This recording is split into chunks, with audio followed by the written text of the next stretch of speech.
इस सेशन में हम बात करेंगे कि एक्सेल के अंदर हम कोई भी तरह का डाटा कैसे एंटर कर सकते हैं। हम दो तरह के डाटा को एंटर करते हैं, तो एक तो कोई नंबर हो सकता है, दूसरा किसी का नाम हो सकता है। तो न्यूमेरिक डाटा या स्ट्रिंग डाटा, हम दोनों को ही कैसे एंटर करते हैं एक्सेल में, हम इसके बारे में बात करेंगे आज के इस सेशन में। सबसे पहले स्टार्ट बटन पे क्लिक करें और उसके बाद एक्सेल को खोल लें। जैसे ही एक्सेल खुलेगा उसके बाद न्यू पर क्लिक करें और न्यू के जाने के बाद ब्लैंक वर्कबुक करके यहां पर आ रहा है, अब इस पर डबल क्लिक करेंगे तो आपकी एक नई फाइल खुल जाएगी।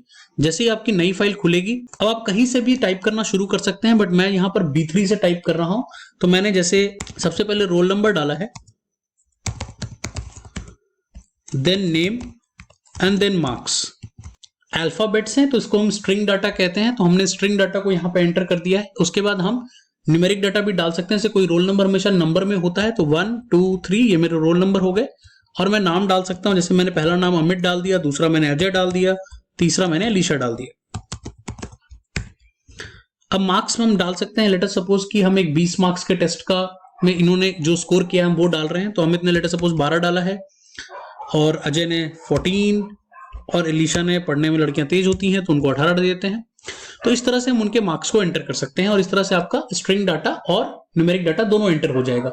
लेकिन यहां पर एक जो सबसे इंपॉर्टेंट पॉइंट है जो समझने वाली है वो ये है दैट अगर आप ध्यान से देखेंगे कि मैंने मार्क्स को एंटर किया जो कि स्ट्रिंग डाटा था, तो वो लेफ्ट हैंड साइड की तरफ है उसका अलाइनमेंट। लेकिन अगर आप जहां पर मैंने 12 टाइप किया है वहां पर देख सकते हैं क्लियरली कि वहां पर वो जो 12 है वो हमारे सेल के दाएं साइड पर आ रहा है, जबकि जो मार्क्स है वो लेफ्ट हमारे बाएं साइड पे आ रहा है। इससे हमें ये बात पता चलती है कि जो स्ट्रिंग का डाटा होता है वो एक्सेल में हमेशा लेफ्ट अलाइंड होता है, जबकि जो हमारा नंबर का डाटा होता है वो हमेशा हमारा राइट अलाइंड होता है एक पर्टिकुलर सेल के। आप इसको बाद में एडजस्ट कर सकते हैं, हम आगे इस कोर्स में पढ़ेंगे भी कि हम उसको कैसे रीएडजस्ट करते हैं, बट ये बात हमेशा ध्यान रखें।